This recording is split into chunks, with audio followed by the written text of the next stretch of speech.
Vasculitis అంటే ఏంటి అంటే మామూలుగా మన బ్లడ్ వెసల్స్ రక్తనాళాల్లో ఇన్ఫ్లమేషన్ ఆర్ వాతం ఉంటే దాన్ని వాస్కులైటిస్ అంటాం. ఇప్పుడు అది ఏ సైజ్ ఆఫ్ బ్లడ్ వెసల్ని ఇన్వాల్వ్ అయ్యిందని బట్టి పేషెంట్స్కి వేరియస్ సిమ్టమ్స్ ఉంటాయి.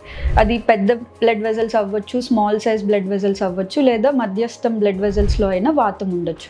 ఇప్పుడు చిన్న బ్లడ్ వెసల్స్లో వాతం ఉంది అనుకున్నప్పుడు యూజువల్గా స్కిన్కి సప్లై చేసేవి కానీ కిడ్నీలో సప్లై చేసే వాటికి కానీ వాతం ఉన్న వాళ్ళల్లో స్కిన్ మీద రెడ్ ర్యాషెస్, యూజువల్గా తొడ మీద నుంచి కింద భాగంలో ర్యాషెస్ రావడం, వాటిని పర్ప్యూరిక్ ర్యాషెస్ అంటాం. అవి ఒకవేళ టైంకి మనం ట్రీట్మెంట్ తీసుకోకపోతే అల్సర్స్లా ఫామ్ అవ్వడం ఇది ఉంటుంది.